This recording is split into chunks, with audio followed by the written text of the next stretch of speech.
Hai Adolebers, kembali lagi bersamaku Kak Dian.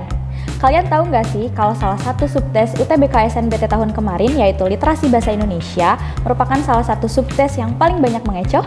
Yap, hal itu terjadi karena Literasi Bahasa Indonesia menyajikan teks yang sangat panjang. Tapi kalian nggak usah khawatir karena kali ini kita akan belajar bareng mengenai literasi bahasa Indonesia. Tapi sebelum itu jangan lupa siapkan dulu alat tulisnya ya.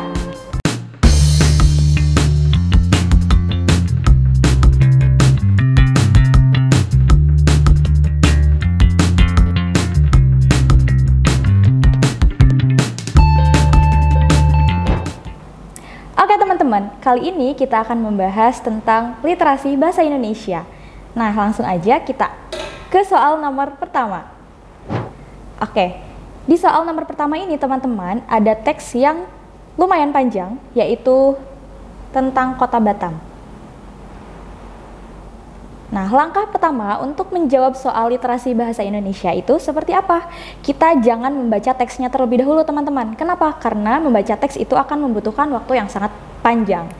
Nah, untuk mengefektifkan waktu, kita langsung saja baca ke soalnya. Di soal ini, dia menanyakan, mengacu kepada teks yang disajikan, aspek yang menjadikan Kota Batam sebagai salah satu kota yang sangat strategis adalah, nah, kita cari kata kunci di soal ini, itu adalah kata sangat strategis.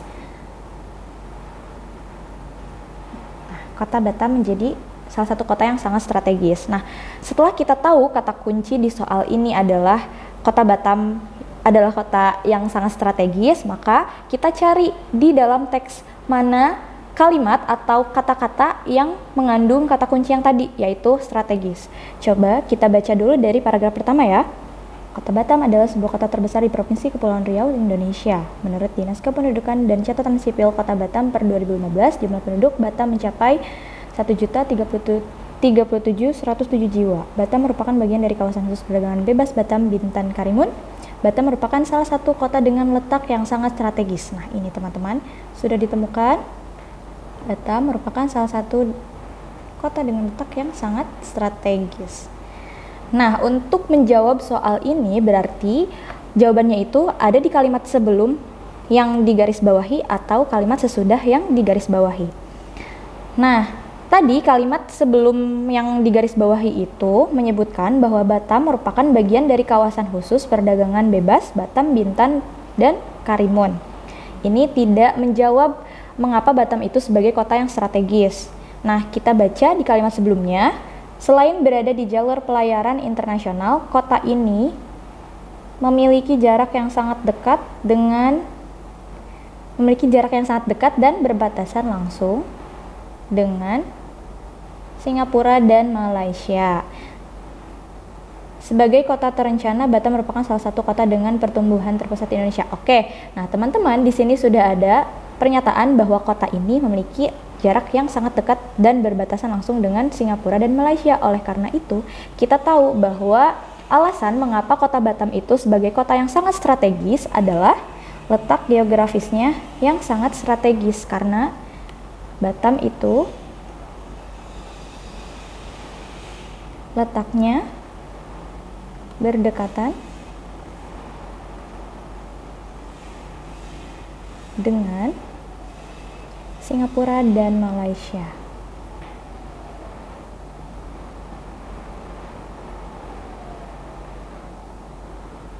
Oke, itu ya teman-teman untuk soal nomor 1. Selanjutnya kita beralih ke soal nomor 2. Oke, di soal nomor 2 ini teksnya masih sama, yaitu tentang Kota Batam, teman-teman. Kita langsung saja cek pertanyaannya. Pernyataan di bawah ini yang tidak relevan. Kita garis bawahi kata tidak relevan. Dengan teks informasi yang disajikan adalah berarti kita harus mengecek satu-satu opsinya ya teman-teman, karena yang ditanyakan adalah tidak relevan.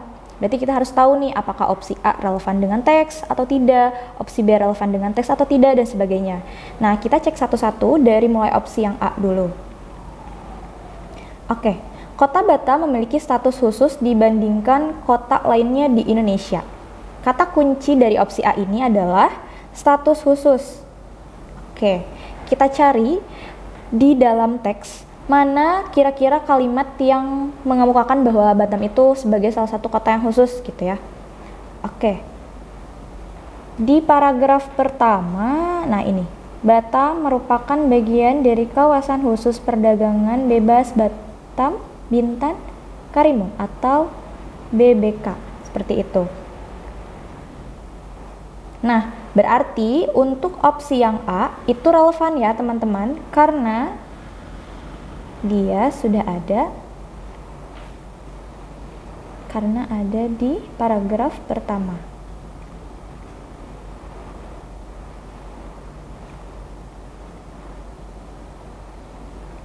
Oke, sekarang lanjut ke opsi yang B. Terjadi pertumbuhan penduduk yang pesat di kota Batam dalam waktu singkat. Berarti kata kuncinya adalah pertumbuhan penduduk yang pesat ya. Pertumbuhan penduduk yang pesat. Oke, kita cari di mana ada kata pertumbuhan penduduk yang pesat. Di paragraf 1. Nah, ini kalimat sebagai kota terencana, Batam merupakan salah satu kota dengan pertumbuhan terpesat di Indonesia. Itu sudah ada di paragraf 1, jadi opsi yang B juga relevan, teman-teman. Karena ada di paragraf pertama. Oke, sekarang kita lanjut ke opsi yang C. Para investor di kota Batam dibebaskan dari tanggung jawab pajak. Para investor di kota Batam dibebaskan dari tanggung jawab pajak. Oke, kita kata kuncinya ini adalah investor ya teman-teman. Kita lihat di teks mana ada kata investor.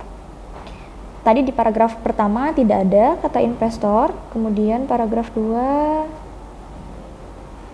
Nah, paragraf 2 ini ada ya.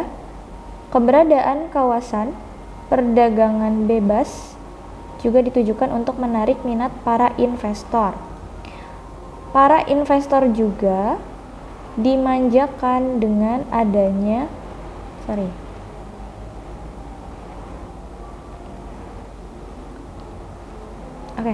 dimanjakan dengan adanya pembebasan pajak. Nah, berarti opsi yang C itu sudah relevan juga ya teman-teman, ada di paragraf kedua. Relevan karena ada di paragraf kedua. Oke, sekarang kita cek opsi yang C teman-teman. Opsi yang D maksudnya. Oke, Batam menjadi satu-satunya kota dengan kawasan khusus perdagangan bebas. Nah, ini kata kuncinya itu adalah satu-satunya kota dengan kawasan khusus. Nah, seperti yang sudah kita temukan tadi di kalimat di paragraf pertama maksudnya itu dikemukakan bahwa Batam merupakan bagian dari kawasan khusus perdagangan bebas Batam, Bintan, Karimun. Nah, di teks itu hanya disebutkan bahwa Batam itu merupakan bagian dari kawasan khusus, bukan salah satunya, teman-teman. Jadi, opsi yang D ini itu tidak relevan. Tidak relevan karena Batam adalah bagian kawasan khusus.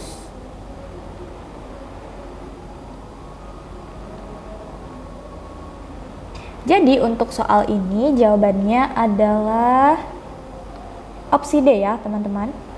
Oke, karena opsi D ini tidak relevan dengan teks. Baik, kita lanjutkan ke soal berikutnya. Nah, di soal ini terdapat infografis teman-teman. Jadi soal literasi bahasa Indonesia itu tidak hanya menyajikan sebuah teks saja, tapi bisa juga berupa infografis ataupun grafik-grafik yang sajikan di dalam soal-soalnya seperti itu. Nah, kita langsung saja lihat soalnya. Di sini itu yang ditanyakan, biaya yang dibutuhkan untuk pemindahan ibu kota diperkirakan mencapai angka 466 triliun. Adapun pembiayaan tersebut bersumber dari, berarti ini menanyakan sumber biaya ya. Pembiayaan tersebut bersumber dari. Oke. Yang harus kita lihat atau perhatikan di dalam infografisnya itu adalah dari mana sumber-sumber biaya itu gitu. Jadi ini kan sudah disebutkan nih, ada 466 triliun. Oke, 466 triliun. Dari mana saja biayanya? Nah, 466 triliun itu, teman-teman, biayanya bersumber dari sini.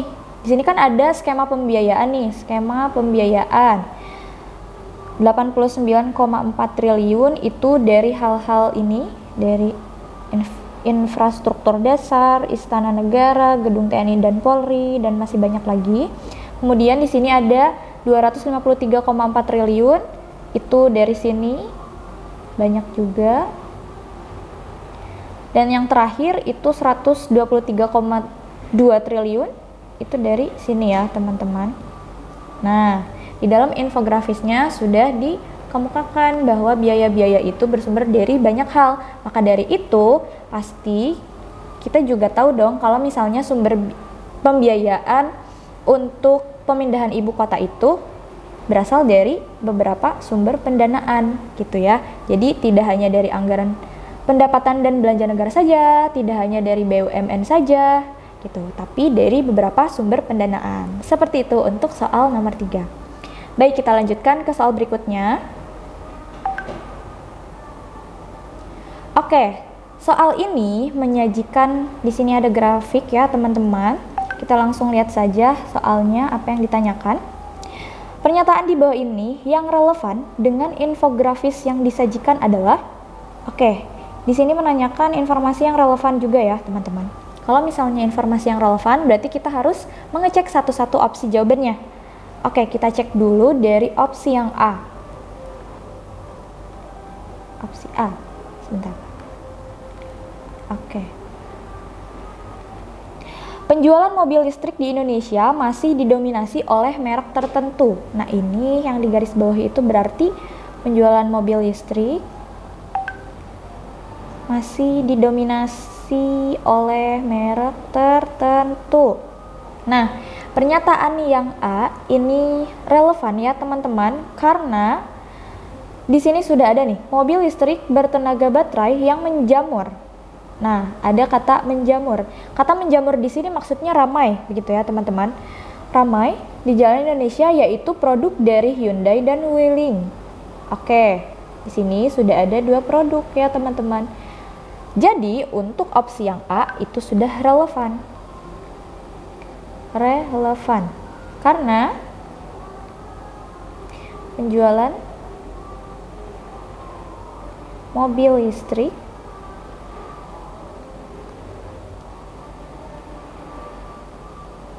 didominasi oleh Hyundai dan Wuling ya.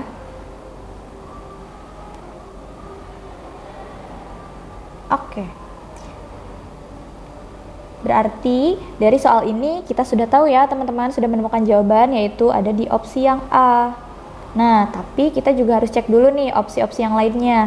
Opsi yang B, harga jual mobil listrik lebih mahal dibandingkan mobil konvensional. Nah, untuk opsi yang B ini sudah jelas tidak relevan teman-teman. Kenapa? Karena infografis yang disajikan itu hanya menyajikan penjualan mobil listrik gitu. Tidak ada informasi yang menyebutkan bahwa penjualan mobil konvensional gitu. Jadi opsi B itu tidak relevan.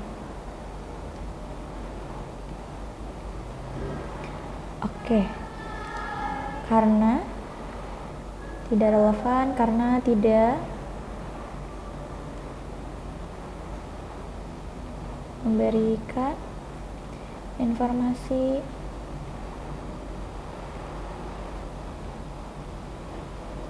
penjualan mobil konvensional.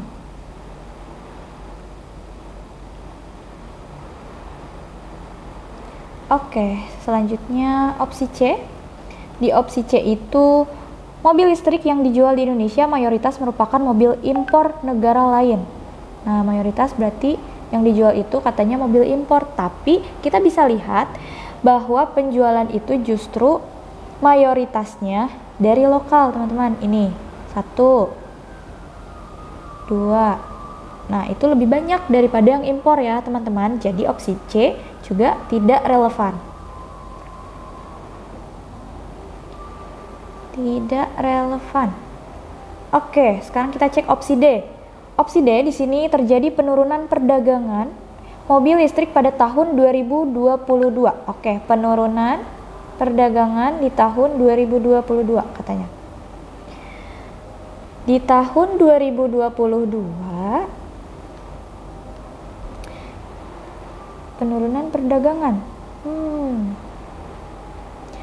Oke, justru dari tahun 2021 ke tahun 2022 itu dia mengalami kenaikan ya, teman-teman, bukan penurunan. Jadi opsi yang D juga tidak relevan. Tuh. Selanjutnya kita cek opsi terakhir, opsi E. Opsi E itu menyebutkan bahwa pajak yang diterapkan bagi mobil listrik sebesar 1% dari harga aslinya. Nah, oke, kita lihat. Nah, justru angka 1% ini adalah subsidi ya, teman-teman. Angka 1% merupakan subsidi. Harga subsidinya 1% gitu. Jadi, opsi E juga itu tidak relevan.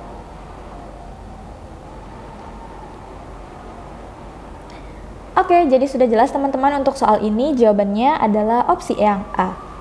Selanjutnya kita membahas soal yang terakhir, teman-teman. Di sini ada teks, tapi teksnya itu tidak terlalu panjang. Ini hanya satu paragraf dan kita langsung saja baca soalnya. Mengacu kepada teks informasi di atas, pernyataan yang sesuai dengan informasi yang disajikan adalah, berarti kita mencari pernyataan yang sesuai. Nah, karena pernyataan yang sesuai itu sama dengan pernyataan yang relevan, maka kita harus mengecek satu persatu opsi yang ada gitu ya, teman-teman. Jadi kita cek dulu nih opsi yang A. Opsi yang A itu menyebutkan bahwa kurun waktu 2019 sampai 2021, angka kasus kumulatif HIV/AIDS di Jawa Barat cenderung fluktuatif. Oke, berarti kita harus mencari data di dalam teks, apakah benar dari tahun 2019 ke tahun 2021 itu angka kasusnya fluktuatif. Kita cari di teksnya. Oke. Nah, ini tahun 2019 kasus kumulatif tercatat mencapai 12.033 kasus. Oke. Kita tuliskan 2019 itu ada 12.033 kasus. Selanjutnya kita cari 2020. 2020 itu mengalami penurunan menjadi 11.543 kasus. 11.543 kasus. Selanjutnya kita cari di tahun 2021 mengalami lonjakan drastis. Nah, teman-teman, yang tadi tahun 2020 itu mengalami penurunan, kemudian di tahun 2021 itu melonjak kembali, teman-teman. Jadi 19.860 kasus. 19.860 kasus. Oke, berdasarkan pernyataan yang sudah kita dapatkan di dalam teks dari tahun 2019 ke tahun 2021, itu angka kasusnya fluktuatif ya, teman-teman. Karena di tahun 2019 itu 12.000, kemudian 2020 itu mengalami penurunan, kemudian di tahun 2021 itu juga melonjak lagi gitu. Jadi Opsi yang A itu betul ya teman-teman. Jawabannya di opsi yang A. Seperti itu. Oke, kita cek opsi yang B. Kota Bogor yang dekat ibu kota Jakarta cenderung lebih rentan terkena penularan HIV/AIDS. Nah, kita cek di teks teman-teman, apakah Kota Bogor ini tuh lebih rentan terkena penularan HIV atau AIDS atau tidak. Nah, tapi di teks itu teman-teman tidak ada yang menyebutkan dan tidak ada hubungannya bahwa Kota Bogor itu cenderung lebih rentan seperti itu. Kemudian opsi yang C, peningkatan angka kumulatif yang terjadi di Jawa Barat terus terjadi selama 3 tahun terakhir. Oke. Peningkatan angka kumulatif yang terjadi di Jawa Barat terus terjadi selama 3 tahun terakhir. Ini juga tidak ditemukan di dalam teks, teman-teman. Kemudian opsi yang D, Kota Bandung menjadi daerah terbesar kedua sebagai penyumbang kasus kumulatif. Nah, itu juga tidak ya, teman-teman, karena di teks itu disebutkan bahwa Kota Bandung itu justru yang ketiga gitu. Jadi yang keduanya itu, jadi ada 2 kotanya itu adalah Kota Bogor dan Kabupaten Indramayu, teman-teman. Gitu. Tidak ada Kota Bandung ya, yang kedua itu.